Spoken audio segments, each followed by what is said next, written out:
Hi friends! Welcome to another mini vlog. ఎన్నిసార్లు తిన్నా కూడా నాన్ వెజ్‌లో బోర్ కొట్టని ఐటెమ్ అంటూ ఏదైనా ఉంటే అది చికెనే కదా!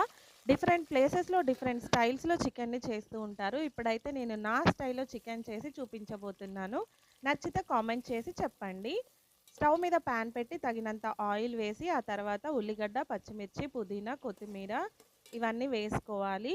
అన్నీ కూడా ఆయిల్‌లో చక్కగా ఫ్రై అయిపోయి, పచ్చివాసన పోయి గోల్డెన్ బ్రౌన్ కలర్ వచ్చేంత వరకు వేయిస్తూ ఉండాలి. ఆ తర్వాత ఇందులో కొంచెం పసుపు వేసుకోవాలి. తర్వాత కొంచెం అల్లం వెల్లుల్లి ముద్ద వేసుకోవాలి. జింజర్ గార్లిక్ పేస్ట్ దాని వాసన అంతా పోయి మంచిగా ఫ్రై అయ్యే వరకు కూడా వేయిస్తూ ఉండాలి.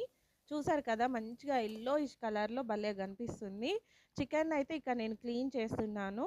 అసలైతే చాలా వరకు చికెన్‌ని అసలు కడగరు, క్లీన్ చేయకుండానే డైరెక్ట్ వండేస్తూ ఉంటారు. కాకపోతే దాని మీద ఉన్న బ్లడ్ అదంతా కూడా తీసేసి వండితే బావుంటుందని నా ఫీలింగ్. సో, చికెన్‌ని ఒక్కసారి అలా మంచిగా క్లీన్‌గా కడుక్కున్న తర్వాత, అల్లం వెల్లుల్లి అదంతా వేగిపోయిన దాంట్లో ఆయిల్‌లో చికెన్ వేస్తున్నాను. చికెన్ వేసుకొని చక్కగా ఒకసారయితే బాగా కలిపేసుకోవాలి. ఆయిల్ అదంతా గూడా చికెన్‌కి పట్టేలాగా కలుపుకోవాలనమాట. ఇక్కడ జూసారు గదా! నేనైతే గంటెతో బాగా కలుపుతున్నాను. అల్లం వెల్లుల్లి ఫ్లేవర్ అయితే అసలెంత బాగా వస్తుందో. నాకైతే చికెన్‌లో చాలా ఇష్టమైంది ఏంటి అంటే చికెన్ లివర్ అన్నమాట. సో, కర్రీ తెప్పించుకున్నప్పుడల్లా చికెన్ నేను లివర్ కూడా కంపల్సరీ తేమని చెప్తాను. మా హస్బెండ్ ఏమో చికెన్‌తో పాటు వండితే నీసు వాసనొస్తది అనేసని అంటారు. కాకపోతే మనం వండే ప్రాసెస్‌ని బట్టి ఆ స్మెల్, ఆ టేస్ట్ అనేది డిసైడ్ అవుతుంది కదా! నేనైతే ఆయిల్‌లో బాగా ఫ్రై చేస్తాను చికెన్‌ని. ఒక 30 మినిట్స్ వరకు ఆయిల్‌లోనే వేపుతాననమాట. కాబట్టి లివర్ వేసుకున్నా కూడా నీసు వాసన ఏమీ రాదు అని నా ఫీలింగ్. మీకెలా అనిపిస్తుందో నాకు కామెంట్‌లో చెప్పండి. తర్వాత నేనైతే చికెన్‌లో కొంచెం టేస్ట్‌కి సరిపడినంత సాల్ట్ వేసుకున్నాను. సాల్ట్‌లో చికెన్ ఎంత బాగా ఉడికితే అంత మంచి ఫ్లేవర్ వస్తుంది.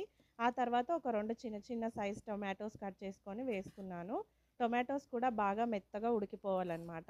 ఆ తర్వాత పక్కన వేరే ప్యాన్ పెట్టి నేను మసాలా రెడీ చేస్తున్నాను. ఈ మసాలా కోసం నేనైతే ధనియాలు, ఒక ఇలాచీ, లవంగం, ఒక మిరియాలు, ఒక 4, 5 జీడిపప్పులు వేసుకున్నాను. ఇవన్నీ బాగా దోరగా వేగి మనం మిక్సీకి వేయంగానే ఇలా పౌడర్ అయిపోవాలనమాట. Fine powder. అలా మనం వేయించుకొని కొంచెం చల్లారేదాకా పక్కన పెట్టుకోవాలి.